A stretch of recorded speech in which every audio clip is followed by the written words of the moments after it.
Perhaps one of the most controversial statements, which really I think for many women it seems to not only incite them, but it seems to them as such an inflammatory statement, is one that comes from a deviation in Shachris. And in Shachris, when we're going through the blessings to HaShem, there's a deviation in the statement, Baruch atah Shem, for not having made me a woman, in which the women say, Baruch atah Shem, for having made me according to his will. But I think before we can get into the men's portion, I really want to just take a step and to understand this amazing statement that I think is lost on so many women, and that is the statement according to his will. And I think it's lost because people don't know the backstory of how and why women were created.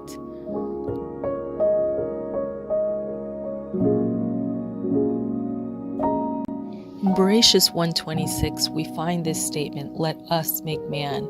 And of course we know that Hashem is speaking to the 10 emanations, in which a part of each emanation comes together to form and really shape man.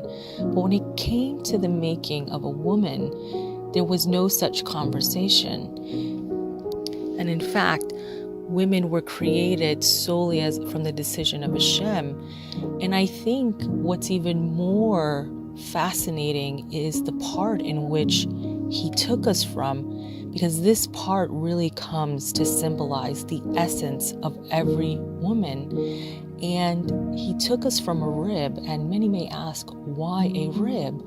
But when we come to think of what ribs do, not only are they concealed, but they protect every vital organ.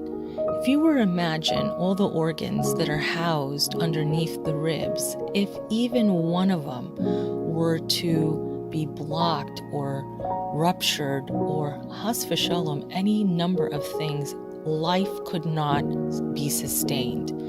So in essence, a woman is also doing the same job. Without her and without her wisdom and protection, life cannot be sustained. And hence we see this further backs up the notion that women are the guardians of tradition.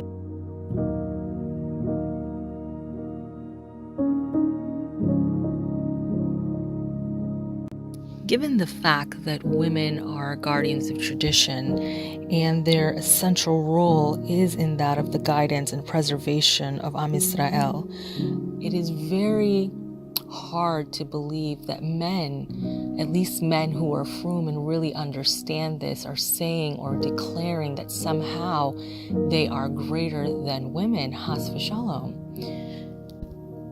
And I'm not sure that I've ever encountered any frum man, any man who knows anything about Torah, that he would say that he was superior to any of the women of the Torah.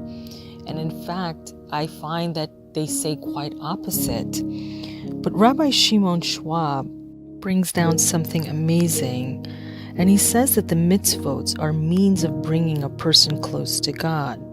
If a man, having been commanded by God to put on talis and tefillin, does not do so, or if he fails to perform any other mitzvot which he has been commanded to do, he lacks the connection with the Kadosh Baruch Hu, which the mitzvot would create.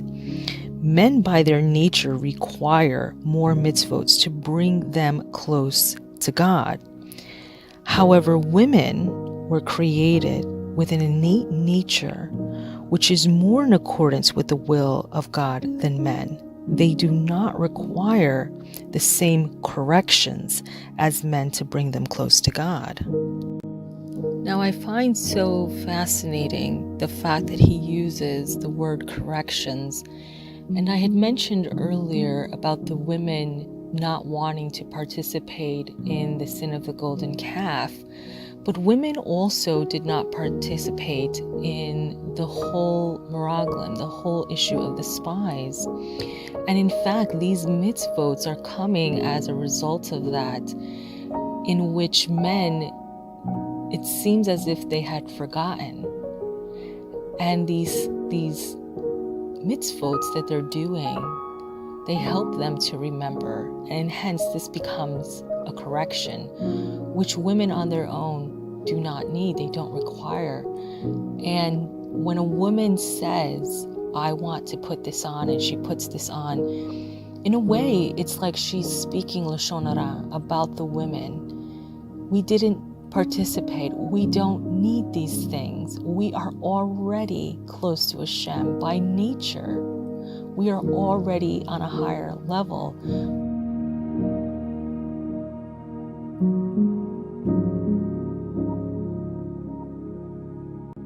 If you were a business owner and you had hired a number of workers, and you hired the workers each to do a specific job, but the workers then turn around and say, I want to do this job, and they all decide, I'm going to do this same job, then how would the purpose of what you hired them for would ever get accomplished? It would not. And yet we see this happening over and over again in Am Yisrael, where women are either participating in the same role or Has v'Shalom, in essence, taking the role from their husbands, and what is left for him to do?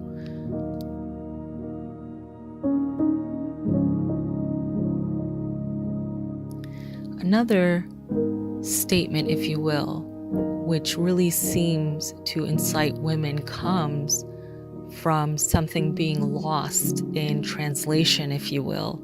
And it comes from the verse in Yirmiyahu 31:21, in which it says that a woman shall go after man.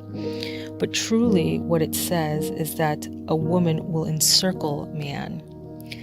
But in the book Collective Writings by Rabbi S.R. Hirsch, he says something very, very wonderful. And he says, consider the monumentous words with which God, the Father of all mankind, the educator and the guardian for the course of history, proclaimed the glory of the Messianic times, which will bring the ultimate healing and ingathering of mankind. It is God who creates new things on earth. Women encircle man. The man must strive to find a vocation and establish his position in the world, through which he will make his personal contribution to mankind. But in the course of his struggle for success and achievement, he's in danger of losing himself. So absorbed may he become with his endeavors, which are only the means towards a higher end, that he may regard his work, his profession, his striving for success and recognition as ends in themselves.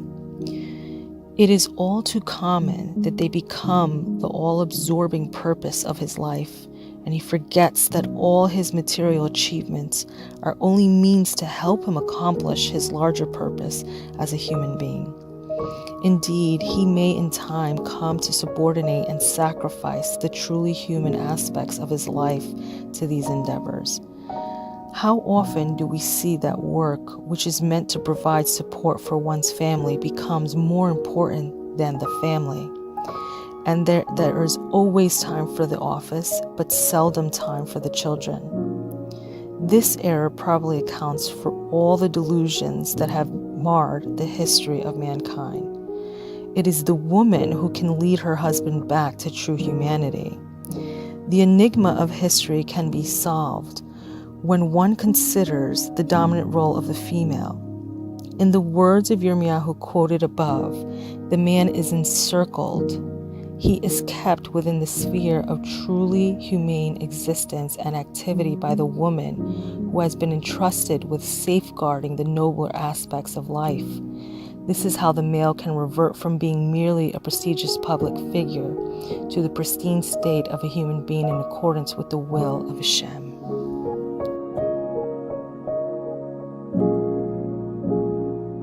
You can follow this series, A Woman's Worth by Devorah Esther, on YouTube at Gimel Dalet 777. Click subscribe to be notified.